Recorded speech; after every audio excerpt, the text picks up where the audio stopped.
Hi guys, it's Steffi from the Novelty Corner. Welcome back to my channel. Today I'm here with another Booktubers Around the World GoodReads group book challenge, and that is to talk about your top 3 books in a particular topic. And June's topic is top 3 authors not from the US or the UK. I am ashamed to say that I don't have a huge range of international authors that are not UK or US based, so I'm going to stick with Australian authors.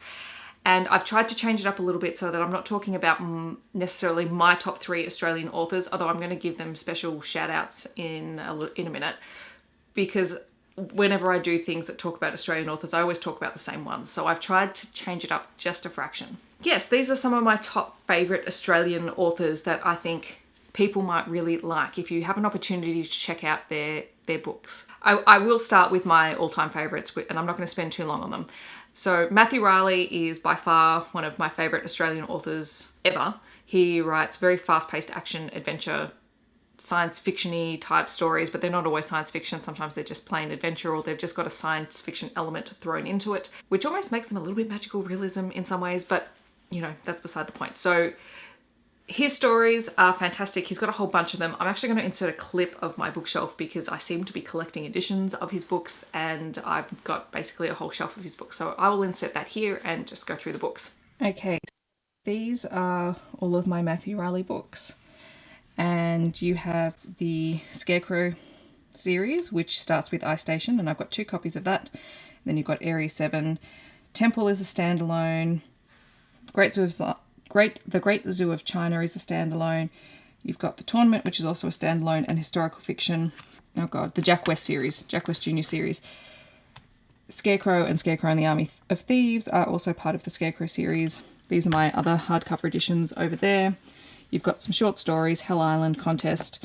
There is Hovercar Racer, which is a middle grade book. The other author I always talk about is Ellie Marnie, who is a young adult Australian author who I only first started reading her books last year, and I love them to pieces. She has one trilogy series, which is a Sherlock Holmes inspired young adult series called the Every series, and that series consists of Every Breath, Every Move, and Every Word. I don't think I've got them in the right order. I always mix up the second and third book. The first book is Every Breath.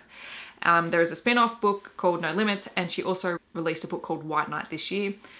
Fantastic Australian author, really highly recommend her, especially if you want a really good sense of what it's like to be in Australia. And her books are partly set in Melbourne, which is where I'm from, and I just see so much of my hometown in her books, so I love it. Okay, and now to my main top 3, and I've gone with top 3 Australian young adult authors. Come after my other top 3, because really, well, you're getting bonus authors, guys. Okay, first up we have Fleur Ferris, who writes young adult thrillers, and she is phenomenal. She has a new book coming out the start of next month, and I'm dying to read it.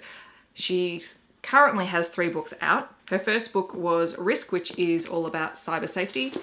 Black, which was set in a small country town where a young girl is considered cursed by the town, and then some really strange stuff starts happening and she has to fight for her life.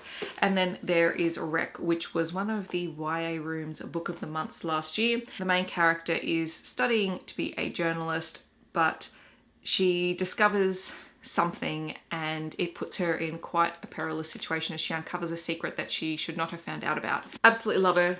They're really short, really easy to read, but highly atmospheric, and they're great thrillers. Then I want to talk about Zana Fralin, who writes beautifully. She writes stories that are quite hard-hitting. The Bone Sparrow is about a child who is living in a family detention camp, and The Ones That Disappear deals with child trafficking, but her writing style is just beautiful and lyrical. There's always this sort of seeming element of magical realism woven through them.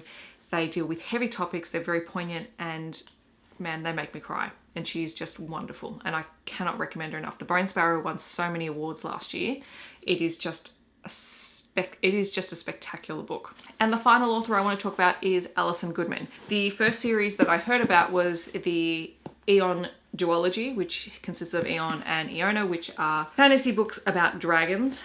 And they're not without their problems, but I really enjoyed the series, mostly because I like dragons and I like things that involve dragon fights, and there were those in this. That was really great. But my favorite series of hers is the Lady Helen series, and that is Lady Helen and the Dark Days Club and Lady Helen and the Dark Days Pact so far.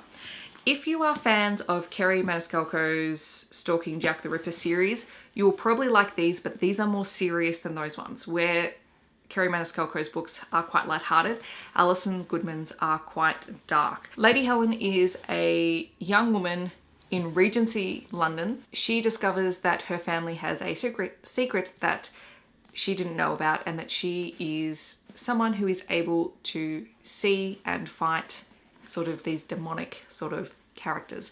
And it's very Buffy set in Regency London style, and it's amazing because Alison Goodman does a lot of research, and the historical elements in this book are very accurate. I've actually heard her speak about the research she did into this time period. You can tell she puts a lot of detail into it. The books are very easy to read. The characters, oh, I love them. Where, say, Stalking Jack the Ripper makes light of the constraints on women in this society, Alison Goodman's story is quite true to that time period, and she doesn't shy away from it. So when Lady Helen begins to develop feelings for Lord Carlston in these books, she has to adhere to the rules of society because she's trying to remain an upstanding member of the community.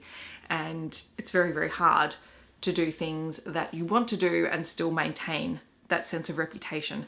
So I love these books. I really want another book in the series.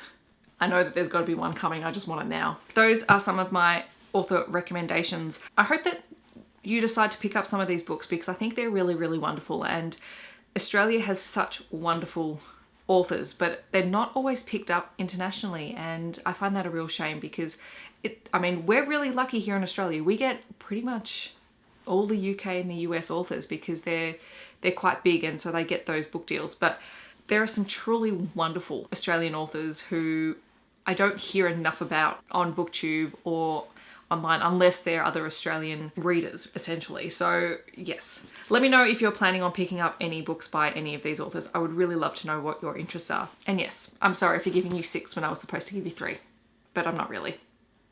I hope that wherever you are in the world, you're having a wonderful day, and I will catch you guys in my next video. Thanks so much for watching. Bye guys.